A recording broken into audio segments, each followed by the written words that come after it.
DMK നേതൃത്വം നൽകുന്ന മതനിരപേക്ഷ പുരോഗമന സഖ്യത്തിൽ നിന്നും പുറത്തുപോകുമെന്ന സൂചന നൽകിയ മറുമലർച്ചി ദ്രാവിഡ മുന്നേറ്റ ഘടകത്തിന്റെ അതായത് ADMKയിൽ നിന്ന് 2 MLAമാർ രാജിവെച്ച് TVKയിൽ ചേരാൻ സാധ്യതയേറുന്നു. 4ഇടത്ത് മത്സരിച്ച ADMK 3ഇടത്ത് DMK ചിഹ്നത്തിലാണ് മത്സരിച്ചത്. ഇതിൽ മയിലാടുതുറ ജില്ലയിലെ സീർക്കാഴി മണ്ഡലത്തിൽ നിന്നും വിജയിച്ച R സെന്തിൽ സെൽവൻ, തെങ്കാശി ജില്ലയിലെ കടയന്നൂർ മണ്ഡലത്തിൽ നിന്നും വിജയിച്ച TM രാജേന്ദ്രൻ എന്നിവരാണ് രാജിവെക്കാൻ സാധ്യതയേറുന്നത്. ഇവർ ADMKയിൽ നിന്ന് മത്സരിച്ചെങ്കിലും ചിഹ്നം ഉപയോഗിച്ചതിനാൽ നിയമസഭയിൽ DMKയുടെ വീപ്പ് അനുസരിക്കേണ്ടി വരും.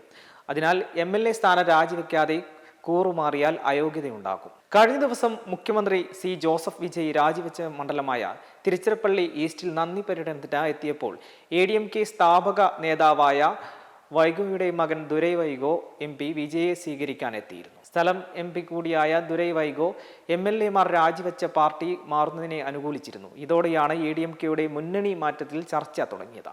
ഇതിനിടെ DMK നിർബന്ധിച്ച് ചിഹ്നം നൽകിയെന്ന് ആവർത്തിച്ച വൈഗോ രംഗത്തെത്തിയിരുന്നു. പാർട്ടി തലത്തിൽ വൻ അഴിച്ചുപണിക്ക് DMK ഒരുങ്ങുന്നതായി സൂചനയുമുണ്ടാവും. ഓരോ 2 നിയമസഭാ മണ്ഡലങ്ങൾക്കും ഒരു ജില്ലാ സെക്രട്ടറി എന്ന നിലയിൽ വിഭജിച്ച ജില്ലാ സെക്രട്ടറിമാരുടെ എണ്ണം കൂട്ടും.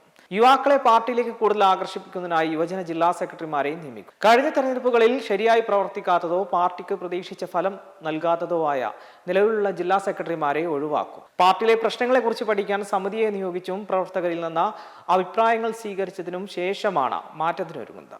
BLM കേരള, തമിഴ്നാട്, പോണ്ടിച്ചേരി.